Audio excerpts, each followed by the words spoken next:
Hello and welcome to Competology academy. और आज हम लोग डिस्कस करेंगे कि जो कोविड-19 को हैंडल करने के बारे में डिफरेंट स्ट्रेटेजीज है,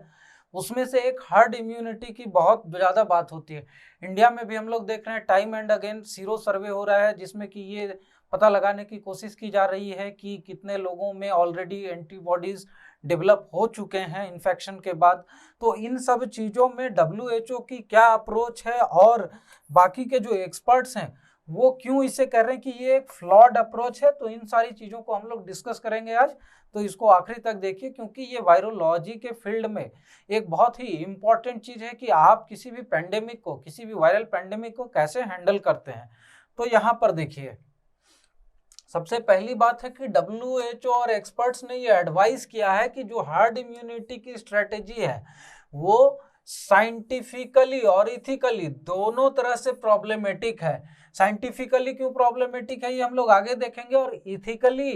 ये प्रॉब्लमेटिक इसलिए है क्योंकि अगर हार्ड इम्यूनिटी का अप्रोच हम लोग रखते हैं, ये सोचते हैं कि हार्ड इम्यूनिटी के तहत यहाँ पर लोगों में इम्यूनिटी डेवलप हो जाए और ये पेंडेमिक हैंडल हो जाए, उसे हम लोग कर्टेल कर सकें, तो इसके कारण बहुत सारे लोगों की जान जाएगी। जैसा कि हम लोगों ने ऑलरेडी देखा कि कुछ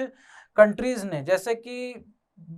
ब्राजील हो गया या साउथ अफ्रीका की कुछ कंट्रीज थी, अफ्रीकन कंट्रीज थी, ये यहाँ पर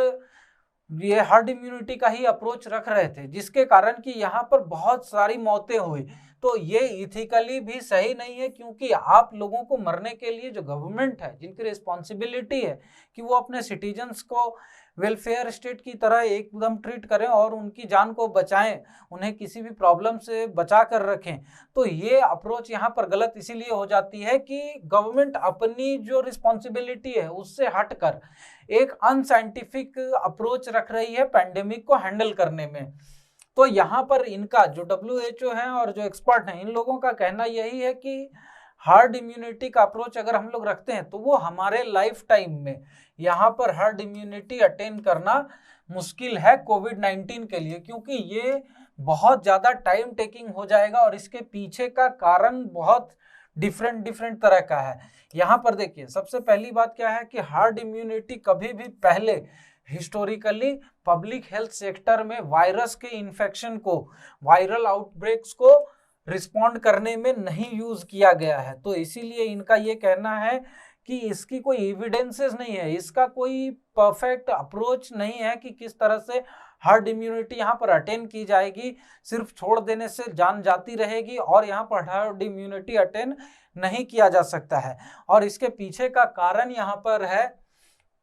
डिफरेंट तरह का। तो सबसे पहले अगर हर्ड इम्यूनिटी की बात करें तो हर्ड इम्यूनिटी है क्या चीज? तो हार्ड इम्यूनिटी एक ऐसा स्टेज है जहां पर कि सर्टेन परसेंटेज, जनरली इसे लिया जाता है 70% की 70% से ऊपर लोगों में अगर एंटीबॉडीज डेवलप हो गई तो फिर कहा जाता है कि हर्ड इम्यूनिटी जो जनसंख्या है वो अटेन कर चुकी है। लेकिन यहाँ पर ये ही कहा जा रहा है कि हर्ड इम्यूनिटी जो इन्फेक्टेड पीपल हैं वायरस के, वो डेवलप करेंगे, उसमें टाइम बहुत ज़्यादा लगेगा। और यहाँ पर इसके कारण, हर्ड इम्यूनिटी के कारण क्या होता है कि जो ट्रांसमिशन का चेन है, जैसे कि हम लोग ये अभी देखते हैं अप्रोच की, कोई भी इन्फेक्टेड पर्सन है तो उसका ट्रेसिंग ट्रैकिंग किया जाता है कि कहाँ से इसे इन्फेक्शन मिला, ये किन किन लोगों के कांटेक्ट में आया। तो हार्ड इम्यूनिटी अटेन करने के बाद यहाँ पर इन सब चीज़ों का जरूरत नहीं पड़ेगा, क्योंकि ये ट्रांसमिशन का चेन खुद ब खुद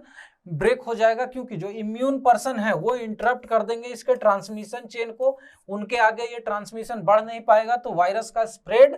रुक जाएगा और ये एकदम ऑलमोस्ट एब्सोल्यूट हॉल्ट पे आ जाएगा। इसीलिए कहा जा रहा है कि हार्ड इम्यूनिटी यहाँ पर बेटर अप्रोच रहेगा बहुत सारे गवर्नमेंट के तरफ से। लेकिन WHO का इसमें और एक्सपर्ट्स का अलग ही मानना है। यहाँ पर WHO का कहना है कि सबसे पहला जो फैक्टर है म्यूटेशन, जैसे कि हम लोग अभी देख रहे हैं अल्फा वेरिएंट, डेल्टा वेरिएंट,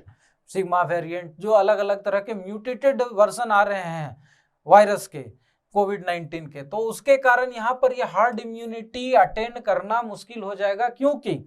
जो नेक्स्ट जनरेशन आ रहा है, जो नेक्स्ट म्यूटेटेड वर्जन आ रहा है वायरस का कोविड-19 के केस में, उसमें देखा ये जा रहा है कि टाइम एंड अगेन उसकी ट्रांसमिसिबिलिटी बढ़ जा रही है और यहाँ पर म्यूटेशन के बाद वो ज्यादा इन्फेक्शियस हो जा रहे हैं, और जिन लोगों में पहले के वर्जन के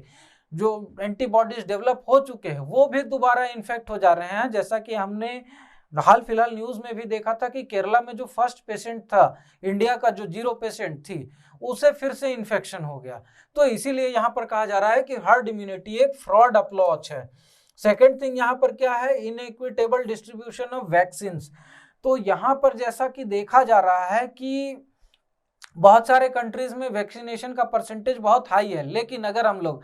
अफ्रीकन कंट्रीज को देखें, सब सहारन कंट्रीज को देखें, लैटिन अमेरिका की बहुत सारी कंट्रीज को देखें, एशिया की बहुत सारी कंट्रीज को देखें, तो यहाँ पर वैक्सीनेशन का डिस्ट्रीब्यूशन, उसकी अवेलेबिलिटी उतनी ज़्यादा है नहीं, क्योंकि जो भी कंट्रीज वैक्सीनेशन मैन्युफैक्चर कर रही हैं वैक्सीन को, वो लोग अपने ही कंट्री में उसे सबसे पहले यूज कर रहे हैं, जिसके कारण यहाँ पर अवेलेबिलिटी कम हो जा रही है। और उसके कारण यहाँ पर ये एक ब्रीडिंग ग्राउंड मिल जा रहा है म्यूटेशन के लिए। तो वैक्सीनेटेड पीपल जो हैं उनमें तो वहां ट्रांसमिशन नहीं हो रहा, वो इन्फेक्ट ज्यादा नहीं हो रहे, लेकिन जो अनवैक्सीनेटेड पीपल हैं उनमें जब ये ट्रांसमिशन होता है वायरस का, तो उसके बाद यहाँ पर उन्हें एक फ्रेश ब्रीडिंग ग्राउंड मिल जाता है म्यूटेशन के लिए वायरस को, और नया वेरिएंट रेडी हो जाता है। और फिर जब उनके कांटेक्ट में जो वैक्सीनेटेड पीपल हैं, जो इम्यूनिटी डेवलप किए हुए पीपल हैं, वो जो लोग म्यूटेटेड वायरस से इन्फेक्टेड हैं उनके कांटेक्ट में आते हैं, तो फिर से वो भी इन्फेक्ट हो जाते हैं। तो ये जो साइक्लिक चेन है ये ब्रेक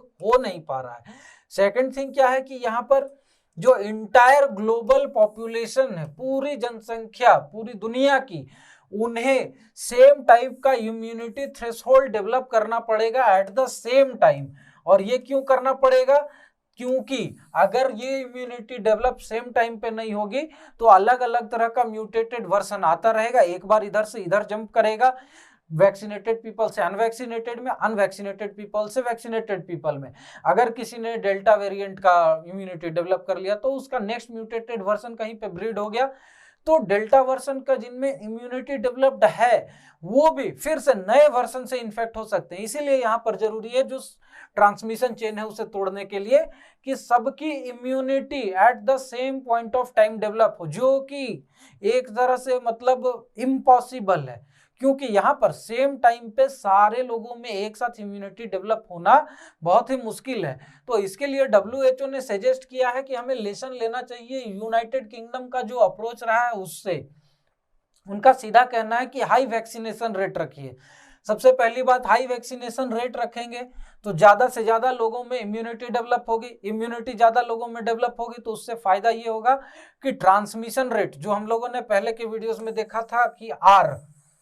जो यहाँ पर रिप्रोडक्शन रेट होता है इन्फेक्शन का, वो कम हो जाएगा। और R जैसे ही कम हो जाएगा, R अगर 1 से कम हो गया तो यहाँ पे फिर इन लोगों को इन्फेक्शन होने के चांसेस कम हो जाएंगे ज्यादा पॉपुलेशन को, और पेंडेमिक को कंट्रोल किया जा सकेगा, कर्टेल किया जा सकेगा फर्दर उसके स्प्रेड में। और यहाँ पर देखिए सबसे पहली चीज यहाँ पर इन्होंने कहा वैक्सीनेशन, सेकेंड थिंग कहा getting back to relatively normal lifestyle. तो ये भी यहाँ पर बहुत लोग कहेंगे कि लाइफस्टाइल नॉर्मल करने से क्या फायदा है,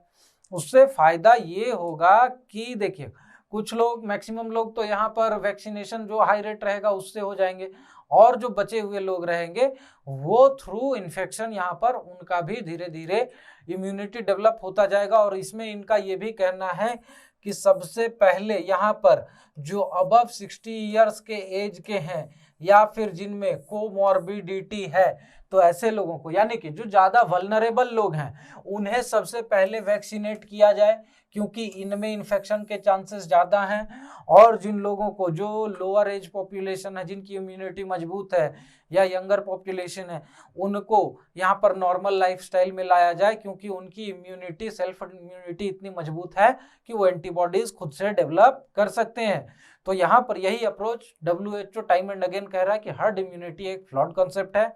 उससे बेहतर होगा कि हमें वैक्सीनेशन रेट हाई रखना होगा, और यहाँ पर रिलेटिवली नॉर्मल लाइफस्टाइल, जैसे कि स्कूल कॉलेजेस के जो स्टूडेंट्स हैं उनकी इम्यूनिटी ज़्यादा मजबूत होती है, वो ज़्यादा जल्दी से वहाँ पर रिकवर कर सकते हैं, एंटीबॉडीज डेवलप कर सकते हैं,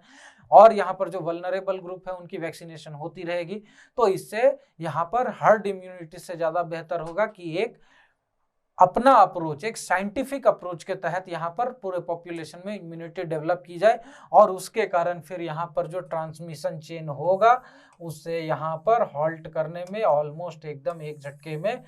यहाँ पर पॉसिबल हो पाएगा। तो यही यहाँ पर अप्रोच है इनका। और ऐसे ही इंफॉर्मेटिव वीडियोस के लिए और बाकी की जानकारी के लिए हमारे सोशल मीडिया चैनल्स पर हमें फॉलो करें, हमारे चैनल को भी सब्सक्राइब कर लें और बेल आइकन दबा दें ताकि जब भी हम नई इंफॉर्मेटिव वीडियोस डालें तो उसकी इन्फॉर्मेशन आप तक पहुंचती रहे। Thank you very much and have a nice day.